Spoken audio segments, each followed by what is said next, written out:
حیات القلوب میں لکھا ہوا ہے، ذوالقرنین کے حوالے سے ایک واقعہ درج ہے، وہاں سے ایک کتاب میں بھی وہ واقعہ درج کیا گیا ہے۔ وہ ایک بادشاہ تھے، نیک تھے، لوگوں پہ ظلم نہیں کرتے تھے، تو مختلف علاقوں میں فتح کرتے ہوئے جاتے تھے۔ ایک علاقے میں پہنچے، جب وہاں پہنچے وہ تو کہا کہ یہاں حاکم کا دفتر کہاں ہے؟ کہا گیا یہاں تو کوئی دفتر نہیں ہے۔ کہا گیا کہ پھر کوئی قاضی وغیرہ کوئی؟ کہ یہاں کوئی قاضی بھی نہیں ہے۔ کہتے جب کوئی قاضی نہیں ہے، کوئی حاکم کا دفتر نہیں ہے، تو یہاں کا نظام کیسے چلتا ہے؟ یہاں پہ جو جرم ہوتا ہے، جو لوگ چوری یا کوئی اور کام کرتے ہیں، تو وہ اس کا نظام کیسے چلتا ہے؟ یہاں پہ کون فیصلہ کرتا ہے؟ کیا ہوتا ہے؟ کہ ہمارے یہاں کا طریقہ ہے، دیکھیے طریقہ کیا بتا رہے ہیں۔ ہمارے یہاں کا طریقہ ہے کہ ہمارے باپ دادا جو بھی ہمارے یہاں انتقال ہوتا تھا، ہم گھر کے باہر دروازے پہ سب کو دفن کر دیتے تھے۔ تو ہمارے عزیز رشتہ داروں کی قبریں جو ہیں اس شہر میں سب کے گھر کے دروازے پہ سب کی قبریں بنی ہوئی، سمجھ رہی نا؟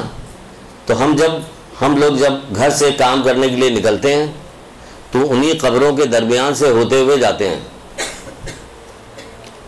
تو جب جاتے ہیں تو ہمیں اپنی موت یاد ہوتی ہے کہ ایک دن ہم کو بھی یہیں آنا ہے، اس لیے ہم کسی قسم کا کوئی فساد، خرابی، برائی کچھ بھی نہیں کرتے اور ڈر رہے ہوتے ہیں۔ آج ہوتا نہیں، گھر سے باہر نکلیے تو کیا کام ہو رہا ہوتا کہ پوری بس اغوا کر کے لے گئے، سب کو لوٹ لیا، موبائل لے لیا، پیسے لے گئے۔ کیا یہ لوگ مرنے والے نہیں؟ ان کے کان میں کبھی نہیں پڑی بات، یہ نصیحت کی بات کبھی کان میں کہیں پڑتی نہیں۔ مذہب کی بات بھی اگر کہیں بڑے فورم سے کی جاتی ہے تو زیادہ تر وہ والی باتیں ہوتی ہیں کہ جو اپنے مسلک کی بات ہو رہی ہوتی ہے، یا ادھر ادھر گھما پھرا کے گول مول بات ہو رہی ہوتی ہے۔ نصیحت کہاں کی جا رہی ہوتی؟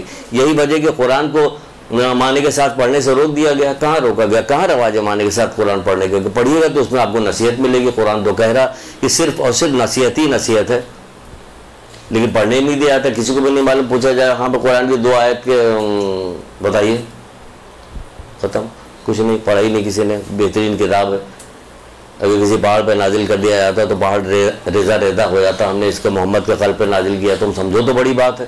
کہاں سمجھے؟ کوئی سمجھتا ہی نہیں، کوئی سمجھتے نہیں، معمولی چیز سمجھے کتاب کو، قرآن کو۔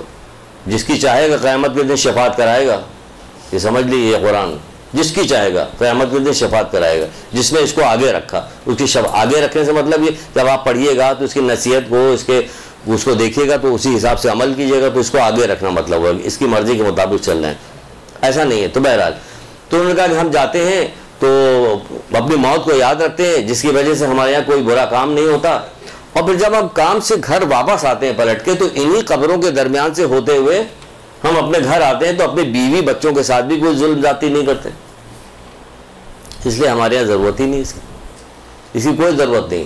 بیوی بچوں کے ساتھ بھی ظلم زیادتی نہیں کرتے، اور بیوی بھی دیکھ رہی ہوتی ہے، جب دروازہ کھولتی ہوگی سامنے ہی ماموں جان، خالو جان، دادا جان سامنے پڑے، پھر ڈر جاتی ہوگی کہ ہم بھی کوئی شرارت نہیں کریں گے کسی قسم کے۔ یہاں تو مسئلہ وہ ہے نا، یہ تو بیوی کی خبریں سننے میں آتی ہے کہ وہ اس قسم کی حرکتیں کر رہی ہے، ایسا لگتا ہے خوف ختم ہو گیا، اللہ کا خوف ختم ہو گیا، آخرت کا خوف ختم ہو گیا، قبر میں جانے کا خوف ختم ہو گیا۔ یہ خوف ختم ہو گیا کہ کیسی حرکتیں ہو رہی، یہ تو ادھر سے اطلاع ملتی کہ وہ ہاتھ پیر توڑ رہے ہیں، درمیان میں جو لوگ ہوتے ہیں وہ تو یا ان کے حمایتی ہو جاتے ہیں، وہ ان کے حق کی طرف نہیں ہوتے۔